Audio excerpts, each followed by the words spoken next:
Hi guys, welcome back to another video. So today I've got 15 easy freestyle skills for you guys to try at home. Now freestyle isn't going to improve your performance on the pitch. You're not going to become a better player by doing freestyle skills, but it is a good way to warm up with the ball. It's enjoyable, it's nice to be creative and have a bit of fun with the ball from time to time. So let's get right into the first move. Number one is the foot store, the first move I ever learned, and it's the most important to learn in my opinion because it can actually be the foundation to a lot of other freestyle moves. So if you want to practice your around the worlds and you're not quite confident enough doing it while juggling, you can use the foot store to begin the move. So basically what we're doing is, as the ball is descending, we're dropping our leg to cushion the ball and we're pointing our toes upwards to wedge the ball between our foot and our lower leg. So as you can see here, as I point my toes up, it creates a nice little nest for the ball to land on, and then we can just flick it back up and continue to juggle. So I'd recommend learning the foot store before continuing on into any other freestyle moves.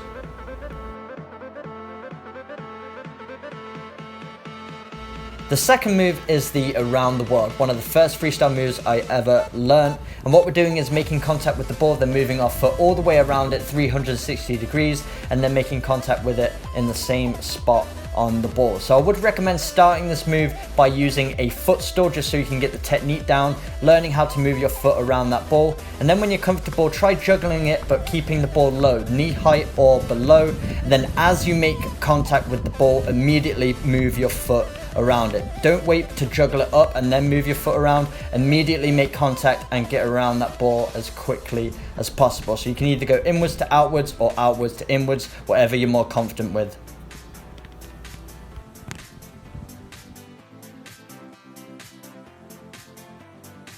Number three is hop the world. Very similar to around the world, but this time as one foot makes contact with the ball, the opposite foot then comes around to complete that around the world movement. So the key with this one is to leave the ground immediately as you make contact with the ball. So you need to make contact, then immediately hop off of the opposite leg to have enough time to get that foot around it. If you leave it too long, you just won't have enough time, you won't be able to complete the move. I would recommend starting this one from a foot store until you get the technique down, then as you grow in confidence, then try it from a juggling situation.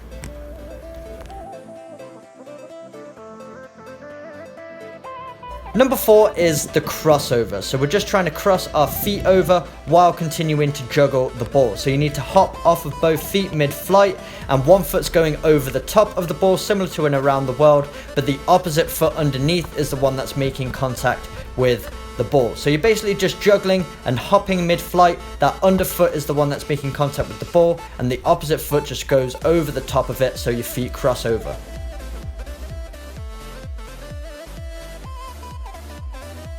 Number five is the half around the world crossover. So you would have need to have mastered the around the world and the crossover to be able to complete this move, but basically you're combining both. So as you can see, one foot starts to make the around the world movement, then as that foot is halfway around the ball, the opposite foot then hops off the ground to make contact with the underside of that ball, and then we're completing a regular crossover. So just adding a little bit of extra flair into the simple crossover.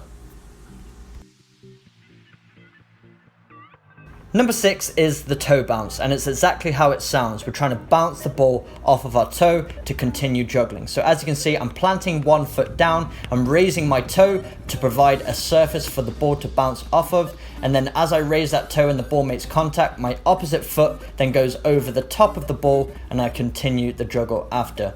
So it's really important to flex those toes upwards, that gives it a nice surface, and you got to get it right underneath the ball as it's coming down. Then you just complete the crossover movement with the opposite leg and then continue the juggle.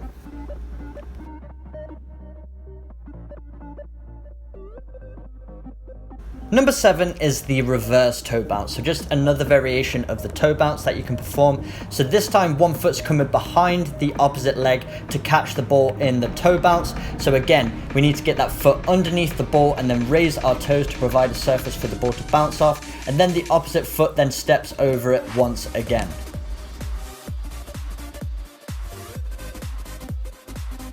Number 8 is the outside foot bounce, and even though it's such a simple move, I absolutely love the way this one looks. So what we're doing is juggling the ball a little bit higher this time to give the ball some momentum, and then we need to get the outside of our foot underneath the ball to provide the surface area for the ball to bounce off. So we kind of have to invert our knee a little bit. That's the only way we're going to be able to expose the outside of our foot. So not a movement you're going to perform regularly, a little bit awkward, but as you can see here, just kind of inverting my knee. That's just going to allow me to get the outside of the foot underneath the ball, and then the momentum of the ball dropping is what's going to allow it to bounce off, and then you can continue the juggle.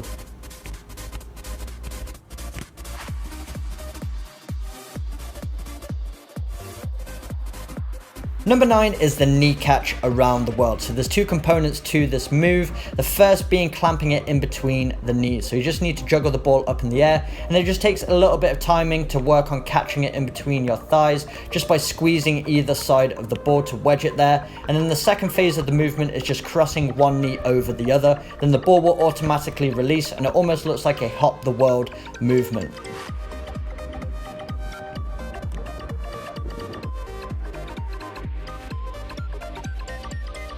Number 10 is the neck stall, and this is where you catch it on the back of your neck. A very simple technique once you learn how to do it. So you can practice to begin with by just placing it on the back of your neck with your hands, just so you learn how it feels to have it balanced on the back of your neck. And then when you're confident enough, try doing it while juggling. So what we're doing is keeping our eye on the ball at all times, and then as it starts to drop, at the very last second we bend forwards and then cushion it with the back of our neck, but you really need to leave it till the last second to make sure it cushions and doesn't bounce away.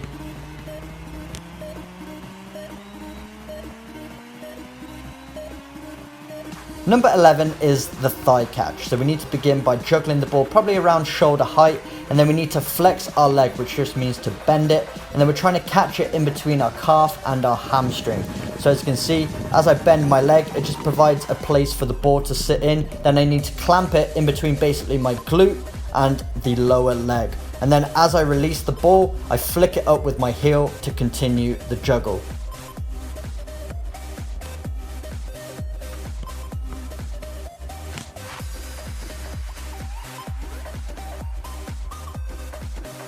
Number 12 is the reverse thigh catch, so just another variation of the thigh catch. On the original thigh catch, we were catching the ball on the same side, so we needed to juggle it up, and then we were just flexing our leg.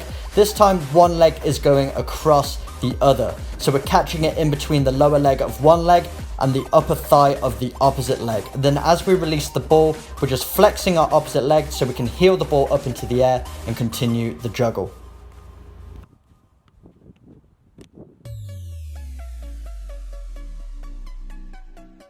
Number 13 is the neck stall heel bounce. So we already worked on the neck stall, now we're adding an extra bit of flair to the move. So after we've caught it on the back of our neck, we're just going to stand upright, which allows the ball to drop down the center of our back, and then we need to raise our heel. So this just works on a little bit of timing here. You need to get it right so that your heel makes contact with the ball right as it drops off of your lower back. And if it makes contact at the right time, you're going to allow the ball to bounce back over your head, so then you can retrieve it on the opposite side. So you need to be able to do this without looking, so it's just working on timing, getting your foot in the right position, and then flicking it over your head.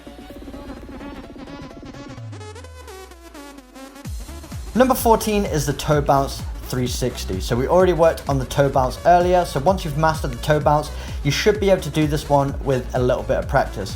What we're doing here is, as we bounce the ball off of our toe, we're stepping over the ball 180 degrees, and as the ball bounces off of the toe, we then flick the ball with our heel and then complete the 360 degree turn to continue the juggle.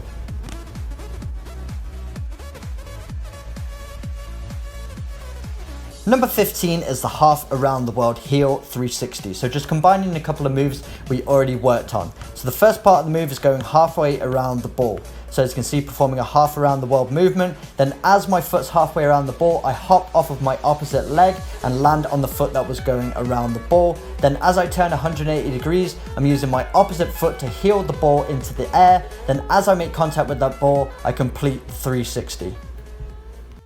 So there we go, 15 easy freestyle skills for you guys to try at home. And I wouldn't recommend taking time away from your training to work on freestyle, but do it in addition. Use it as a way to warm up and just a fun, enjoyable way to get those extra touches on the football. You see footballers of all levels doing this before training, before their matches, just being creative with the ball and enjoying it. But if you did enjoy today's video and you want to see more freestyle moves, make sure you smash that like button. Also hit that subscribe button for weekly training videos, and I will see you guys in my next video.